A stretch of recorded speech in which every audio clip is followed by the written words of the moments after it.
Anda menyaksikan Kompas Bisnis bersama saya Brema Ratenaya, Saudara. Menteri Koordinator Bidang Ekonomi era Presiden Abdurrahman Wahid dan Menteri PPN atau Kepala Bappenas era Presiden Megawati Soekarno Putri, Kwi Kian Gi, tutup usia. Kwi Kian Gi meninggal dunia di usia 90 tahun di Rumah Sakit Medistra Jakarta Selatan, Senin 28 Juli 2025, pukul 10 malam. Keluarga membawa jenazah Kwi Kian Gi ke rumah duka Sentosa, Gatot Subroto, Kamar A dan B, Jakarta Pusat. Hingga berita ini diturunkan, belum ada pernyataan resmi dari keluarga.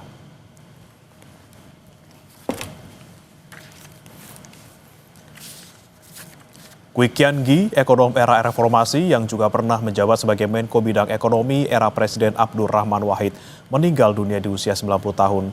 Kwi Kian Gi yang juga fungsionaris PDIPD pernah menjabat sebagai menteri di era Presiden Abdurrahman Wahid atau Gus Dur dan Presiden Megawati Soekarno Putri.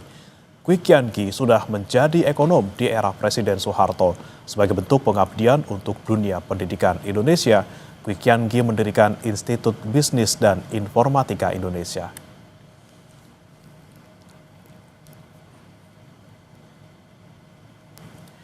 Kwi Kian Gi yang merupakan tokoh ekonomi dan politik nasional, lahir di Juwana, Pati, Jawa Tengah pada 11 Januari 1935. Kwi Kian Gi adalah Menteri Bidang Ekonomi, Keuangan, dan Industri era Presiden Abdurrahman Wahid atau Gus Dur di tahun 1999 hingga 2000, serta menjabat sebagai Menteri Perencanaan Pembangunan Nasional sekaligus Kepala Bappenas di era Presiden Megawati Soekarno Putri tahun 2001 hingga 2004.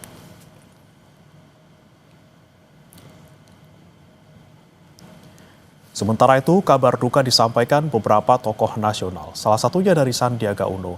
Melalui akun X-nya, Sandiaga Uno mengucapkan bela sungkawa atas meninggalnya Kwi Kian Gi.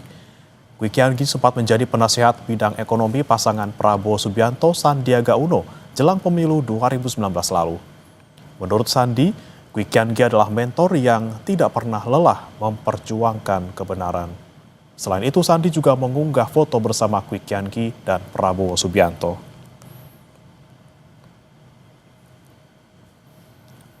Saudara, pemikiran ekonomi Kwi Kian Gi apa saja di masa lalu yang masih relevan sampai saat ini? Kami akan bertanya ke Profesor Rahma Gafmi, Guru Besar Ekonomi Universitas Airlangga. Selamat pagi, Prof. Rahma. Selamat pagi, Mas Bremana. Ya, Prof, kita sama-sama berduka. Ekonom senior dan Menko Ekonomi era Gus Dur, Kwi Kian Gi meninggal dunia, berpulang seperti itu ya. Kemudian, Prof, ini secara umum apa saja pemikiran-pemikiran yang masih relevan dari Kwi Kian Gi, terutama sejak era reformasi setelah tahun 98? Baik, sebelumnya saya mewakili Sivitas Akademika Universitas Airlangga. Turut berduka kita yang sedalam-dalamnya atas berpulangnya Pak Kwi Kian Gi ini sebagai ekonom dan sekaligus politikus yang luar biasa. Baik, langsung Mas Bremana, sebenarnya Pak Kwi Kian Gi ini adalah seorang ekonom yang juga mempunyai suatu peran yang luar biasa terhadap keberlangsungan negara kita di Indonesia, mulai dari era pemerintahan Gus Dur sampai Megawati, yang dimana saya melihat unik sekali Mas waktu itu. Beliau seorang menteri, namun beliau tetap bersikukuh dengan apa yang menjadi suatu seorang pemikir ekonomi, apabila misalnya kebijakan pemerintah itu, walaupun notaben kebijakan itu adalah kebijakan yang dibuat Pak Kwi Kian Gi sendiri. Beliau adalah sangat kritis begitu dan tidak takut pada saat itu untuk diberhentikan sebagai menteri begitu. Nah, oleh karena itu yang saya lihat Mas Bremana, Pak Kwi Kian Gi ini menekankan pentingnya pada pemerataan ekonomi dan juga mengurangi kesenjangan sosial. Nah, pemikiran ini sebenarnya dari era zaman Gus Dur sampai ke sekarang, hemat saya itu masih relevan, Mas, dalam konteks pembangunan ekonomi Indonesia yang saat ini, di mana masih ada banyak kesenjangan ekonomi yang luar biasa, baik itu yang terjadi di kota-kota besar maupun di perdesaan. Yang kedua, itu adalah beliau ingin menekankan pentingnya pembangunan itu yang inklusif dan berkelanjutan. yang dimana itu adalah memperhatikan aspek lingkungan dan sosial seperti itu. Nah, tentunya untuk saat ini Mas Bremana, karena kita ini sudah mengalami degradasi, terutama adalah mengenai terkait dengan lingkungan, maka ini perubahan iklim dan sebagainya, konsep ini masih relevan dalam konteks pembangunan yang akan kita bangun, bagaimana kita secara inklusif dan berkelanjutan, dan juga pentingnya dari apa yang disebut Pak Kwi Kian Gi ini mengenai lingkungan, karena kita ini sekarang sudah mengalami perubahan iklim yang luar biasa, dan ini juga sangat relevan untuk saat ini. Dan Pak Kwi Kian Gi juga menekankan adanya suatu kepentingan kemandirian ekonomi dan artinya mengurangi ketergantungan pada pihak asing seperti itu. Nah, ini juga bagaimana pengembangan ekonomi nasional, bagaimana kita juga bisa meningkatkan daya saing untuk industri kita di Indonesia, ini cukup bagus. Dan paling penting adalah bagaimana beliau juga melihat dalam reformasi ekonomi Indonesia pada era reformasi dengan tentunya menekankan pentingnya transparansi, akuntability, dan juga good governance. Nah, pemikiran ini masih relevan dalam konteks perbaikan governance dan juga mengurangi corruption di Indonesia. Begini Mas Bremana, terkait dengan governance, yang saya lihat memang untuk saat ini itu penting Mas Bremana, karena kita yang terjadi saat ini itu masalah besar adalah pada institusional problem yang tentunya di sini berpusat pada tatanan suprastruktur dan governance. Nah, Indonesia memang saat ini menghadapi berbagai tantangan institusional yang terkait dengan struktur dan governance. Nah, oleh karena itu tentunya saya akan menambahkan di sini Mas Bremana bahwa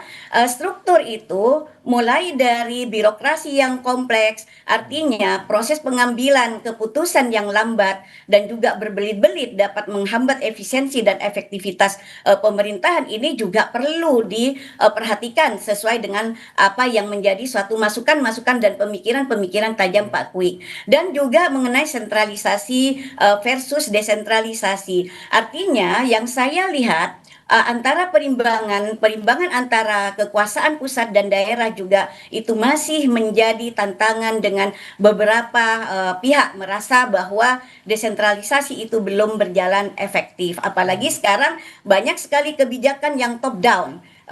Banyak contoh yang sekarang dibuat oleh pemerintah baru ini yang kebijakan-kebijakannya itu top down. Nah, ini juga akan berbenturan dengan apa yang disebut dengan desentralisasi. Nah, terkait dengan governance, Mas Brembana, ini kita tidak terlepas dari corruption, karena korupsi ini masih menjadi masalah yang serius di Indonesia, dengan banyak kasus korupsi tentunya yang melibatkan pejabat pemerintah dan lembaga-lembaga negara. Ini juga menjadi poin pemikiran yang sangat serius oleh Pak Kwi Kian Gi, terutama adalah mengenai transparansi dan akuntabilitasnya. Kurangnya transparansi dan akuntabilitas tentunya dalam pemerintahan ini dapat menyebabkan ketidakpercayaan masyarakat dan juga dapat menghambat pembangunan Indonesia yang disebut dengan inklusif dan berkelanjutan. Oleh karena itu, bagaimana kita harus memperbaiki kualitas pelayanan publik, karena ini masih menjadi tantangan dengan banyaknya masyarakat yang merasa tidak puas juga dengan pelayanan yang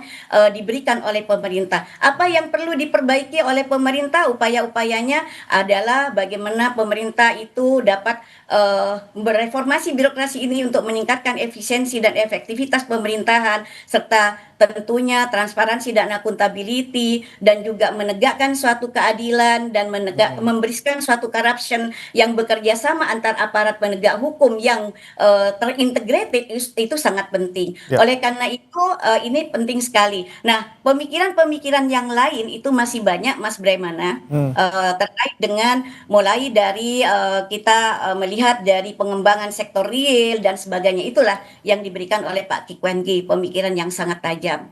Ya, Prof. Rahmat tadi menarik memang salah satu yang Anda sampaikan terkait dengan governance gitu ya. Kita bicara Ya, sekarang terkait dengan fiskal kita yang mungkin tertekan gitu ya dengan keadaan ya, ekonomi dari luar maupun dari dalam negeri. Anda melihatnya betul. ketika pemikiran-pemikiran dari Kwi Kian Gi ini khususnya terkait dengan manajemen resiko APBN, kemudian ini seperti apa kira-kira relevansinya dengan sekarang dan mungkin dikaitkan juga dengan waktu kita pernah tertekan juga luar biasa di 98 waktu itu.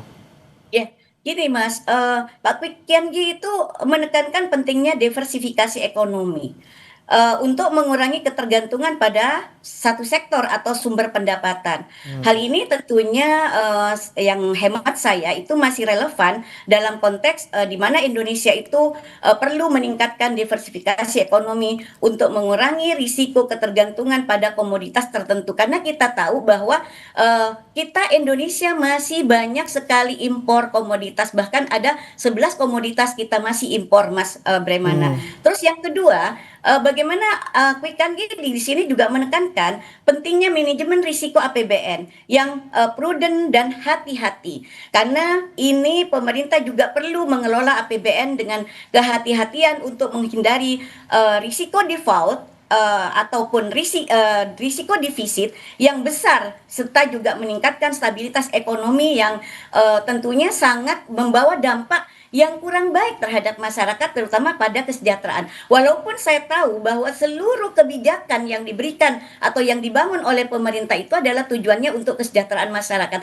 tapi di sini adalah manajemen risikonya yang kurang, diperhatikan yang saya Hmm. tahu. Terus juga bagaimana, Pikangi juga menekankan pentingnya kebijakan moneter yang tepat, terutama adalah untuk mengendalikan inflasi dan juga meningkatkan stabilitas, ekonomi. Karena, dalam konteks ini di mana tentunya bank sentral di sini di Indonesia, perlu mengelola kebijakan moneter dengan kehati-hatian supaya mengendalikan inflasi dan meningkatkan stabilitas ekonomi dan punya dampak yang signifikan terhadap pertumbuhan ekonomi serta kesejahteraan masyarakat. Hmm. Dan juga, paling, ditekankan lagi oleh pemikiran Kipwenggi itu tidak pernah luput beliau yang saya tahu, itu selalu mengatakan transparansi dan akuntabilitas dalam pengelolaan ekonomi itu nomor satu. Karena ini adalah terkait dengan bagaimana publik itu bisa mempunyai suatu trust terhadap pemerintah. Nah, Hmm. juga, kita melihat juga Pak Kwik, bagaimana dari tahun 98 kita mengalami krisis, Pak Kwik itu selalu memberikan contoh-contoh sampai pada krisis finansial global, dan beliau itu juga tidak takut selalu tolak belakang, yang kontradiktif pemikiran-pemikirannya, dengan pemerintah, namun beliau tujuannya adalah pentingnya, untuk membangun Indonesia ke depan dengan segala kejujuran yang memberantas korupsi dan juga ada niat atau goodwill dari seluruh elemen yang tidak terbatas seperti itu, bagaimana dapat meningkatkan kemampuan bisa mengelola, risiko-risiko yang ada, dan juga bagaimana kita bisa meningkatkan kemampuan menghadapi tantangan ekonomi global yang semakin, Hmm. kompleks. Dan juga, tantangan-tantangan ini sangat berat, Mas, Bremana, karena kita sekarang masuk pada era deindustrialisasi. Demikian, Mas. Oke, baik Prof. Selain kita mungkin punya tantangan dari luar gitu ya, kita juga punya Ya, tantangan dari dalam negeri sendiri. Pak Prabowo beberapa waktu lalu sempat membocorkan ataupun mengeluarkan istilah baru serakanomics gitu ya, yang menyentil pengusaha-pengusaha yang dalam tanda kutip ini serakah, bukan lagi nyari keuntungan tapi menguruk keuntungan dari kondisi masyarakat yang sedang tidak baik-baik saja. Ini juga ada satu buku Prof dari Kwi Kian Gi kalau tidak salah, yang nasibnya nasib rakyat Indonesia, yang isinya tuh eksploitasi ugal-ugalan kekayaan alam bangsa Indonesia oleh korporasi asing. Nah, ini buku yang mungkin beberapa tahun lalu sudah lama tapi kemudian bisa sangat-sangat relevan untuk kondisi sekarang. Anda melihatnya seperti apa, Prof? betul. Karena gini Mas, tentunya Quick-Count gini melihat ya, eksploitasi sumber daya alam kita oleh, korporat-korporat asing sudah, dimulai dari zaman Orde Baru yang luar biasa gitu ya. Namun, signifikansi, multiplier effect terhadap kesejahteraan masyarakat itu tidak dirasakan. Nah ini, mungkin Pak Quick Count itu merasa sedih, selama ini bertahun-tahun, berpuluh-puluh tahun kita mempunyai suatu sumber daya alam yang dikeruk yang luar biasa oleh asing, namun tidak ada perubahan yang signifikan terhadap kesejahteraan masyarakat, terutama adalah yang berada di sekitar eksploitasi sumber daya alam itu. Dan bahkan Mas Bremana, lucunya di sini kalau kita melihat di daerah-daerah Mas, banyak sekali tambang yang dilakukan di sana, namun pertumbuhan ekonominya masih rendah gitu ya. Hmm. Jadi ini apa artinya ada suatu pengelolaan sumber daya alam kalau tidak ada multiplier effect pada masyarakat sekitar. Nah, ini tentunya kan ada apa sebenarnya di sini. Nah, ini perlu Pak Kwik Kian ingin apa namanya ke depan ya pemerintah ini transparansi dan akuntabilitasnya itu juga diberikan kepada publik gitu supaya Hmm. tahu dari hasil pengelolaan sumber daya alam yang luar biasa, kandungan emasnya yang luar biasa, nikelnya yang luar biasa, bahkan yang terbesar kedua di dunia. Nah, Hmm. ini mana hasilnya? Itu Pak Pikyangi seperti itu.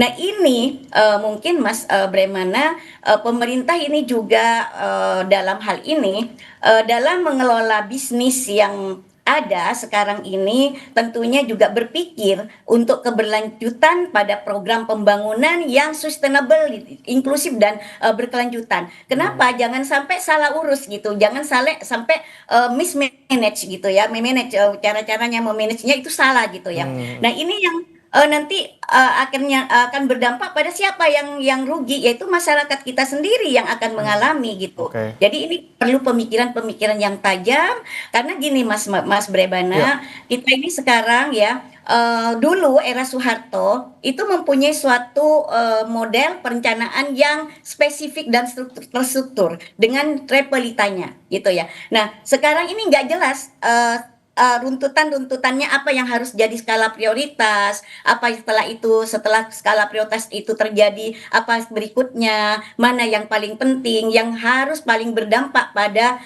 misalnya daya beli masyarakat, Hmm. supaya apa? Supaya sejahtera semua masyarakatnya Ya. seperti itu. Nah, itu penting perencanaan-perencanaan atau green design yang cukup bagus untuk pola-pola ekonomi Indonesia ke depan seperti itu, Mas. Baik, Prof, ini kan menarik juga. Ini terakhir, Prof, terkait tadi pernyataan Ya, Anda, memang Pak Kwik Kian ini orang yang kritis walaupun memang pernah berada di dalam pemerintahan gitu. Nah, ketika ya. pernyataan ataupun sikap dari Pak Kwik Kian semasa hidup sama-sama menjabat yang selain di dalam pemerintahan, beliau juga seorang ekonom yang kritis dan bebas berpendapat. Anda melihatnya apakah memang Pak Kwik Kian gini menginginkan juga bahwa ekonom-ekonom di Indonesia ini juga bisa bebas bersuara, terutama apalagi mereka-mereka yang berada di dalam pemerintahan terkait dengan kebijakan-kebijakan yang sekarang sedang diambil seperti itu, Prof.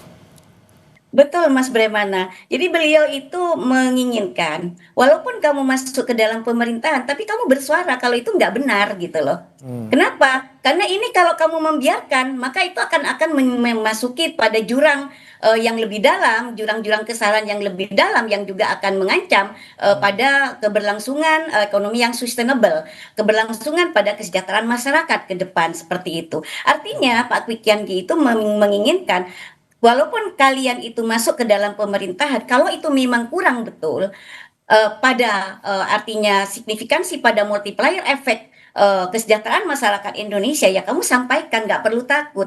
Kalaupun kamu misalnya tidak punya jabatan, nggak apa-apa, nggak penting itu Pak Kwikanji bilang begitu. Jadi Hmm. jabatan itu bukan segala-galanya. Kita mau membuat Indonesia, mau berbakti kepada Indonesia tidak harus dengan menjabat seperti itu, Mas. Tapi ini adalah lurus benar. Ke depan Indonesia ini adalah semakin apa istilahnya benar dengan segala perubahan atau dinamika ekonomi global yang semakin complicated seperti itu. Jadi Oke. tantangan-tantangan itu yang ada harus disiapkan secara dini bagaimana kita akan tetap survive, tetap juga mempunyai suatu apa istilahnya ke Hmm. pertumbuhan ekonomi yang inklusif dan sustainable gitu Mas. Hmm. Kan kita lihat yang era Soeharto itu kita bisa mencapai pertumbuhan ekonomi sekitar 10% Ya. waktu itu. Nah, dari era Soeharto sampai sekarang malah kita stuck di 5%. Nggak ada suatu perubahan yang signifikan. Sebenarnya ada apa? Ini Hmm. harusnya dicari kesalahan-kesalahan di situ, something wrong-nya di mana, tentunya Ya. disitulah institusional,